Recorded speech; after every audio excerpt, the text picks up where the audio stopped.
สวัสดีจ้าเพื่อนๆมื้อนี้แม่พามาเบิ่งหน้ำไม้ดองแล้วจ้าหน้ำไม้ดองแผ่นนะจ้าแม่เฮ็ดหน้ำไม้ดองแผ่นเอามาซอยนะจ้าซอยหน้ำไม้ดองแผ่นก็คือซอยแบบบ่สับนะจ้าซอยบางๆออกเป็นแผ่นจังซี่ละจ้านี่แผ่นนี่เป็นแผ่นกันแล้วก็อันนี้คือแม่แช่น้ำไว้2 คืนนะจ้า ขั้นต่อไปก็คือ ขั้นต่อไปก็คือ แม่เสร็จแล้ว ซอยสิแล้ว แช่น้ำ แช่น้ ใส่หยังบ่ ำใส่เกลือน้อยนึงจ้าแล้วก็ ทิมไว้จะคืน กินไว้2 คืน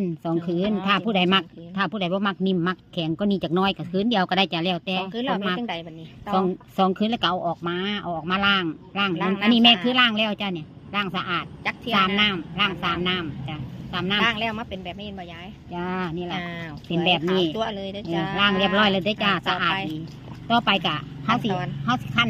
เอาไส้โหลจ้าบัดนี้ไว้ถ้ากินเนาะเก็บไว้ถ้ากินเฮาก็ต้องเอาเกลือลงซาวอีกเทื่อนึงจ้ะ เกลือมาคลุก คลุก เข้ากัน จ้ะ เต้าเข้ากัน นี่มันก็เป็นน้ำที่แล้วเอาน้ำหยอดจักหน้อยก็ได้นะจ้าน้ำกินเท่านี้แหละหยอดจักหน้อยแล้วก็คั่น น้ำสะ ขั้ อาด น เท่านี้ละ จ้า เพราะ ขั้น น้ำเขามาติยาย บ่จ้าบ่สูตรนี้บ่ใส่น้ำเขามาได้จ้าบ่ได้ใส่น้ำเขามา เนี่ยคั่นคือคั่นอ่อนทีแล้วนะจ้า กัน เนาะ เข้ากันอ่อน คั่นเข้ากัน มันสิส้มของมันเองนะจ้าเพราะว่าเขาแช่น้ำนี่อยู่เกลือกับสิพออยู่ในนี่สิซึมอยู่ในตอนหน่อไม้นี่งามๆจ้าอ่ แซ่ อน บอ่ะ ๆจ้าบัดนี้เอาไส้โหลนะจ้าแม่จะเอาไส้โหลจับไส้โหลแล้วก็ปิดฝาจับไส้โหล ใส่ลงไป ใส่ลงไปใส่โหลลงไปเก็บไว้แกงกระแซบจ้าแกงใส่ปลาหรือว่าเฮาสิแกงกะทิ คิดไว้โดนบันไดยาย เก็บไว้โดนเท่าไรก็ได้จ้าแม่เคยเฮ็ดจ้า อันนี้จะ เขา กินมันกินได้ที่ไหน เฮากินจนเอากับประมาณ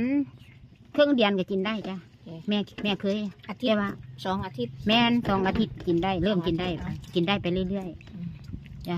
นี่น้ำที่เฮาคั่นกับ ที่เขาผสมไว้ จ้ะ กับน้ำเกลือน่ะเนาะ จ้า ลงไปเนาะ เทลงไปเลย ก็ต้องใส่น้ำเขามาได้อจากสูตรนี่ จ้า เดี๋ยวก็ นี่แตะให้มัน ต้มให้มันเสมอกัน จ้านี่น้ำท่วมพอดี อันนี้ก็ปิดฟ้าไว้ ปิดฝาไว้เลยจ้าบ้านปิดฝาติดแล้วจ้าคลิป ยก นี้ มาเบิ่งย้ายยกมาเบิ่งดีๆดู จ้านี่ อืม สวยงาม นี่สวยงามมากค่ะ กินได้โดนได้จ้า เฮ็เลยจ้าสอน จ้า เฮ็ดยัง ผู้ใดอยากเฮ็ดกินก็เฮ็ดได้ ถึง จ้า วิธีได้ค่ะเนี่ย จ้า บ่ห่วง แม่ วิ เค ชาย เล เฮ็ ย ด จ้า จ้าบ่ได้ใส่น้ำข้าวน้ำหยังอันนี้ก็แล้วแต่คนนะจ้าเนาะจ้าแค่นี้ได้อจ้าเด้อสวัสดีจ้า